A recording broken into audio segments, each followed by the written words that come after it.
చేయడం.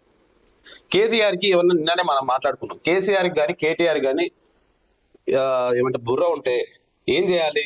Buffer zone లో కోల్పోయినటువంటి వాళ్ళందరికీ కూడా వాళ్ళు వేరే చోట వాళ్ళకు స్థలాలు నిర్మించాలి, వాళ్ళకి మంచి ఇల్లు కట్టియాలి, పేదవాళ్ళు కాబట్టి.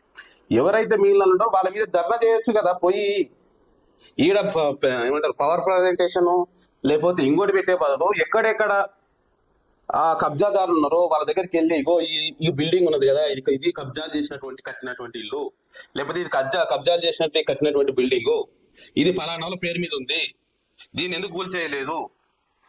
పార్టీ మారిన ఎమ్మెల్యేల కోసం ఇది కోర్టుకు వెళ్ళినారు, ఇంకా దేనికోసం కోర్టుకు వెళ్ళినారు. వాళ్ళ చెల్లెలు ఎవరు కవితక్క దాంట్లో లిక్కర్ స్కామ్ లో బిక్కితే పోయి కోట్ల చుట్టూ తిరిగినారు. ఇన్ని జరిగిన వాళ్ళు పేదోళ్ళ ఇండ్లు మాత్రమే ఎందుకు కూల్చారు, డబ్బున్న వాళ్ళ ఇండ్లు ఎందుకు కూల్చలేదు, కబ్జాదారుల ఇండ్లు ఎందుకు కూల్చలేదని ఎందుకు మీరు కోర్టుకు పోలా? అంటే పేదలకు అన్యాయం చేస్తున్నారు ఏమంటారు పవర్ ప్రజెంటేషన్స్. ఒకవేళ మీ ఎమ్మెల్యేలు పోయి మీ పార్టీకి నష్టం జరుగుతుంది అనుకుంటే కోర్టుల కేసులు. అదే మీరు పేదల తరఫున వాళ్ళ ఇల్లు కూల్చారు, మా ఇల్లు కూల్చారు కానీ వాళ్ళ ఇల్లు కూల్చలేదని ఒక కేసు వేయచ్చు కదా.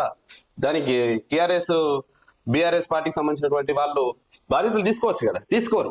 ఏంటంటే ఇవన్నీ ఆ ఓటర్లను లాక్కోవాలనేటువంటి ఒక ఆలోచన, కానీ వీళ్ళకి తెలంగాణ పట్ల ఏ రకమైనటువంటి చింతశుద్ధి ఉండదు అన్నదానికి ఇది ఒక మంచి నిదర్శనం.